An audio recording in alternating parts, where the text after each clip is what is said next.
Welcome to Young Patriots. A question regarding defense and security. Good evening, Your Excellency. Good evening. Some of your critics regularly bring up a statement you made, and this statement dates back to the very beginning of your time in power, when you said that if everything was put in place, 3 months would be enough to move towards ending the war.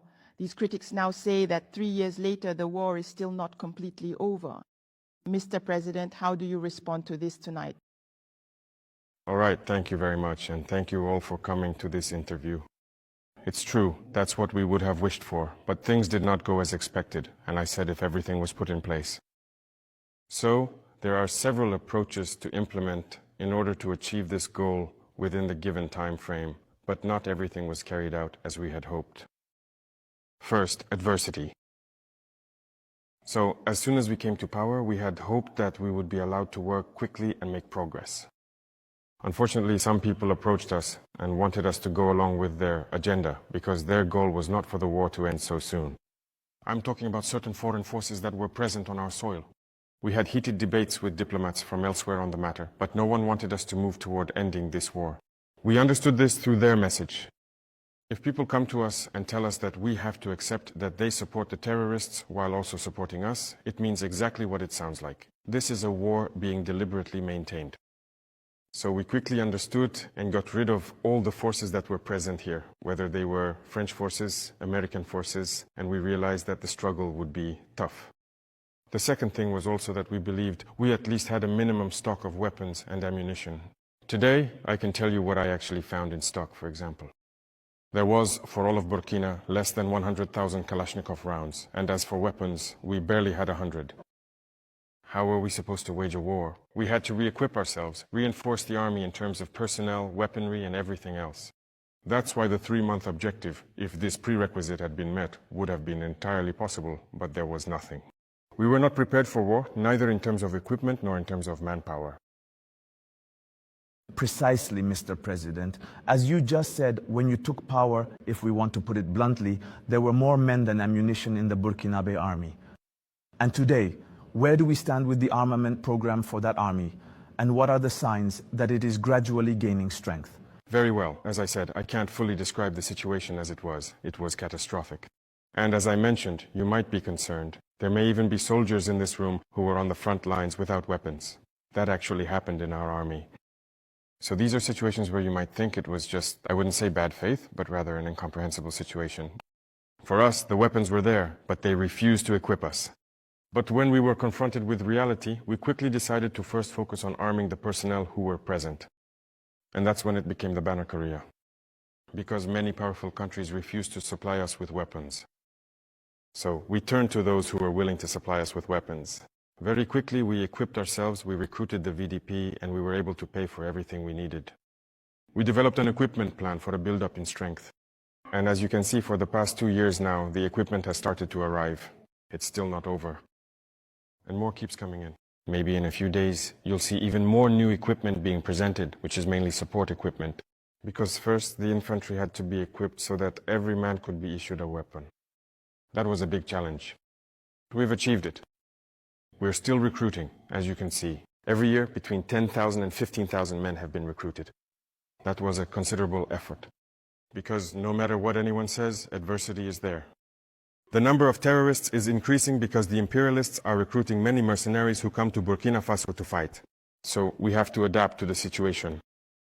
And now we've entered our third phase, which is no longer about buying, but about manufacturing ourselves. And we're also involved in that now.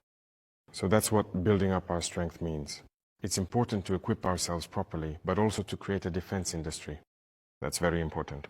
In a few months, or maybe a few years, our soldiers here will be using weapons made in Burkina. Of course. We have the intellectual capacity.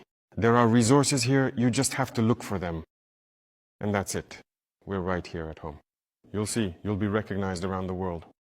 Mr. President, in your opinion, can we win this war at this point in time? Are we going to win this war? We can only win it. What else would we do? Rest assured, we're not going anywhere and we will win this war. I've told you, the threat keeps changing, but we are adapting. And the strength of the Burkinabe army was that it was one of the most resilient armies in the world. The pressure that Burkina faces, I don't think there's another country on this earth that faces such pressure. Have you ever seen a leader sit for a 90-minute interview and speak without fear, without hesitation, and without hiding the truth? That is exactly what Captain Ibrahim Traoré just did in Ouagadougou. On the occasion of his 3 years in power, the Burkinabe president granted one of his most daring and eye-opening interviews to the national press. But don't worry, you don't have to sit through an hour and a half. The journalist asked him about the war on terror and the 3-month promise. Journalist's question: Mr. President, when you took power, many people remember you saying you would end the war in 3 months. Why has that not happened? Traoré's answer: he shook his head and explained that this was a misunderstanding. He never promised to end the war in 3 months. Instead, he said they would take 3 months to assess the reality on the ground. And that reality was shocking. When he assumed power, Burkina Faso was almost defenseless.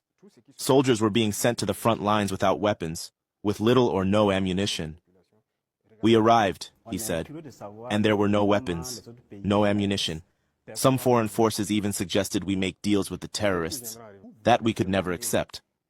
That was the state of the army, and that's why he acted fast, expelling foreign troops who were more of an obstacle than a solution, and launching a rearmament program to save the nation. Then on rebuilding the army, a journalist asked him, "How then have you restructured the army since taking power?" Traoré explained that the government immediately launched mass recruitment drives. Thousands of young Burkinabe were enlisted every year, and the country began to look for weapons despite international embargoes. At the same time, he insisted, Burkina Faso had to start building its own defense industry. If we always depend on foreign arms, they will one day close the tap. We must manufacture weapons here in Burkina Faso. And when the journalist pressed him on whether this was realistic, Traoré's response was firm. We have no choice. Sovereignty has a cost. They dug in further by asking, so what do you call this conflict? A war on terror or something else? Traoré leaned forward and gave one of his most memorable lines of the interview. This is not just terrorism. This is a war of independence. Our soldiers would rather die than live again under foreign domination. He explained that what the world calls terrorism is actually part of a bigger design to weaken Burkina Faso, steal its resources, and keep it dependent. For him, this war is about survival, about whether the Burkinabe people will control their land, their minds, their future. And when asked if he was afraid for his personal safety, he smiled and said, I'm not afraid. My safety rests with the people, not with bodyguards. On Lessons of History, he was asked, Mr. President, do you worry about the fate of past African leaders like Sankara, Nkrumah, Lumumba, all assassinated? Traoré did not hesitate. We saw what happened to Lumumba, Nkrumah, Sankara, assassinated because their armies were not ideologically prepared. We must not repeat those mistakes. He explained that military strength is not just about guns. It's about ideology, patriotism, and loyalty to the people. Without this, foreign powers can easily buy off soldiers and destroy revolutions from within. That, he vowed, would never happen under his watch. They dug deeper by asking him, but aren't you worried that Burkina Faso is being isolated, surrounded by neighbors who host foreign bases? Traoré nodded. He admitted that Burkina Faso is indeed facing an encirclement, but he reframed it as proof that the country is on the right path. They try to encircle us with foreign bases, but Burkina Faso must count only on itself. That is the lesson of history. Before we continue, if you believe Africa must rise, comment, Africa must rise. If you believe in Traoré's mission, comment, I stand with Traoré. As journalists, they asked him about media and information. Journalists question, you've had difficult relations with the press. How do you view their role today? Traoré smiled. In the early days, yes, there was tension. But today, he says, Burkinabe journalists are showing more professionalism and patriotism. Still, he issued a warning. The press is also a battlefield. If our journalists only repeat Western narratives, then they fight against their own people. On governance and corruption, what makes your governance different from past African leaders? Traoré's answer was sharp.